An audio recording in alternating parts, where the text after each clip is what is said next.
خبر دارید که سازمان ملل هشدار داده که دنیا 3 سال بیشتر فرصت نداره. میدونستید که ارتش نظامی کشور چین پاش به قرنطینه های اونجا باز شده. آمار ویروس اسمشو نبد در چین از فوریه سال 2020 هم بیشتر شده و رکورد اونو شکسته. اتفاقات یه جوری کنار هم دیگه قرار گرفتن که انگار پاندمی جدید استارت خورده، ولی به خاطر سانسور خبری بیش از حد هنوز چیزی درز نکرده.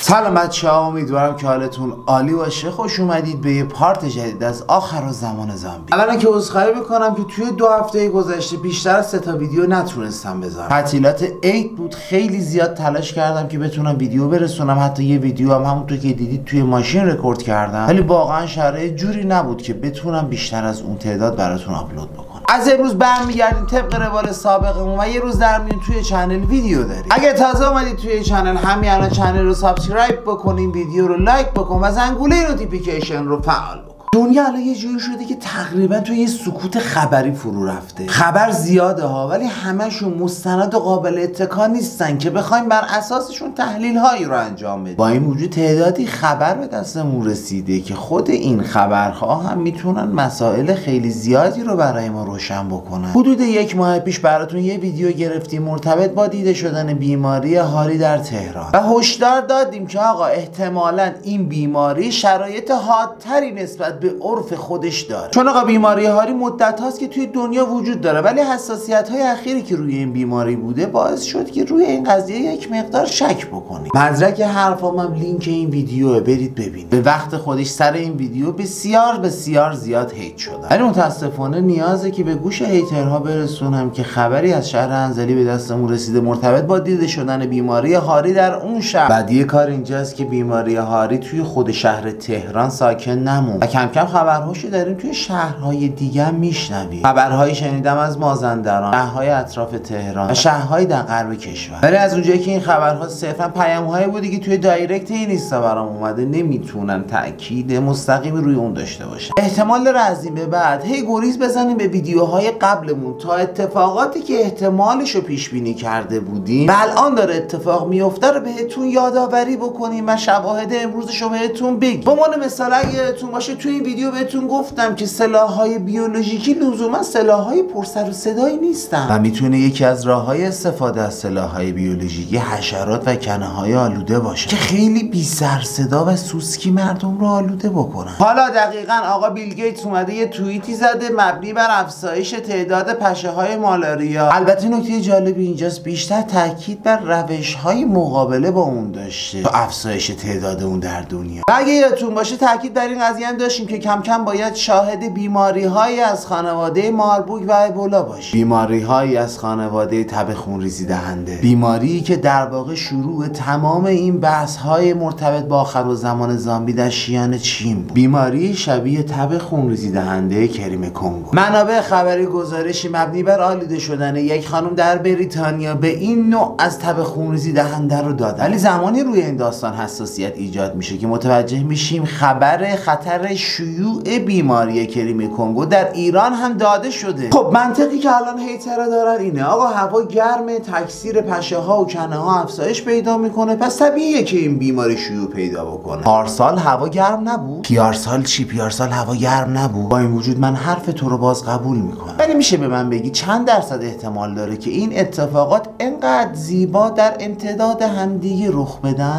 اول از همه همین اتفاقات اخیر شیان چین مرتبط با تب خونریزی دهنده، بعدش هم خبرهایی از آزمایشگاه‌های بیولوژیکی در اوکراین میاد، بعد از اون آلودگی در بریتانیا و در نهایت آلودگی در ایران. میدونی جالبی داستان کجا؟ جالبی داستان خبرهایی هستن که تایید میکنن در آزمایشگاه‌های بیولوژیکی اوکراین نشونه‌هایی از بیماری کریم کنگو دیده شده. اگه میخوای راجع به آزمایشگاه‌های بیولوژیکی اوکراین بدونی از این لینک برو ویدیوشو ببین. این ویدیو رو هم همین الان لایک بکن. این قضیه اصلا اهمیتی نداره که برای این نوع بیماری تب خونریزی دهنده تا به امروز هیچ درمانی درست نشده. نگرانی از جایی ایجاد میشه که نکنه این بیماری هم بشه برامون تجدید خاطرات 2 سال گذشتمون، دقیقا مثل سرماخوردگی ساده‌ای که تبدیل شد به ویروس اسمشو نبر و دنیا رو چند سال قرنطینه کرد. اتفاقاتی که داره توی چین رخ میده به هیچ وجه منطقی نیست. همه میدونیم اولین کشوری که به طور کامل آلودگی به اسم شنور رو پیدا کرد چین. از اون طرف هم اولین کشوری بود که تونست آمار مبتلایانش رو صفر بکنه، حالا به هر طریقی، موز، قرنطینه یا هر چیز. پس چرا باید توی این ایام خبری بیرون بیاد که آمار مبتلایان اسم شنور در چین تونسته رکورد فوریه سال 2020 رو بشکنه؟ یقینا این حجم از ابتلا در چین هیچ منطقی پشت اون وجود نداره و قطعا پشت پرده های تاریک تری داره که ما نمیدونیم و باید بررسیش بکنیم.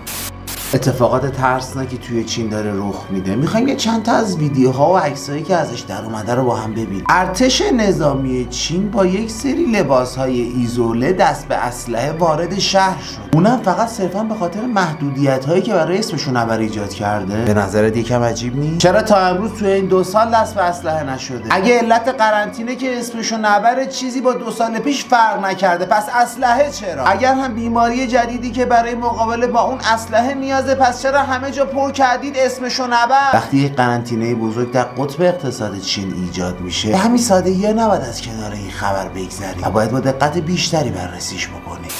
بعضی از عکس‌هایی که از چین در اومده بسیار عجیب و نگران کننده. عکس‌هایی که به شخص من رو یاد فیلم‌های آخرالزمانی در ژانر زامبی میندازه. یه پلیلیست کامل از فیلم‌های آخرالزمانی زامبی معرفی کردم، لینکش اینجاست، برو ببین. اگر فیلم براکون سیتی خوش آمدید رو دیده باشید، قطعا میدونید که شرکت آمبرلا توی اون شهر مهد کودکی داشت که توی اون بچه‌هایی رو در اختیار داشت که خیلی راحت بی سر و صدا و سوسکی روی اون آزمایش‌های مرتبط با ویروس تی رو انجام میداد. جالب اینجاست که بدونید در چین مرکزی وجود داره که کودکانی که به زور از پدر و مادرشون جدا شدن توی اون نگهداری میشن. شرایطی تقریبا مشابه راکون سیتی. تمام بحث ما همینه، تشابه بین فیلم‌های هالیوودی و اتفاقات دنیا. حالا آیا اتفاقات دنیا داره خیلی تصادفی شبیه فیلم‌ها در میاد، یا اینکه فیلم‌های هالیوودی برنامه‌های از پیش تعیین شده سران کاهش جمعیت دنیا هستن؟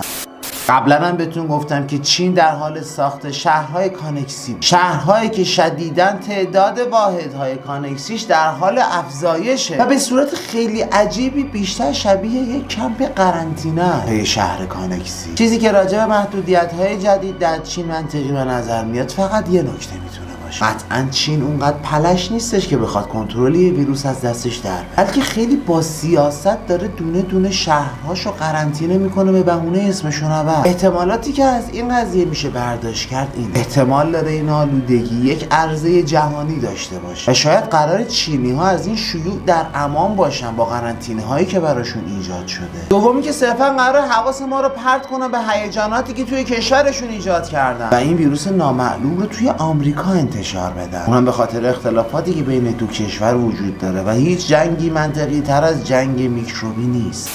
توی یکی از ویدیوهامون یک تاریخ حدودی بهتون دادیم دقیقا مرتبط با همین ویروس نامعلومی که قرار شیوع پیدا بکنه. لینکش اینجاست ببین. و خیلی جالبه هرچی که به اون تاریخ داریم نزدیکتر میشیم، اخبار محدودیت هایی که در چین داره ایجاد میشه در حال افزایشه. بیاین طبق رسم جدیدی که توی ویدیوهامون درست شده یه فکت پشم‌افکن در آخر ویدیو بهتون بگم. سازمان ملل گفته که یه پیام دارن برای مردم عزیز، یا الان یا هیچ وقت. دنیا 3 سال بیشتر فرصت نداره. اگر گرمایش کره زمین کنترل نشه دنیا به سمت فروپاشی اقلیمی میره. به نظرتون کنترل گرمایش زمین راحت تره یا کاهش جمعیت دنیا؟ شاید کاهش جمعیت دنیا یه راهکار برای کنترل گرمایش زمینه.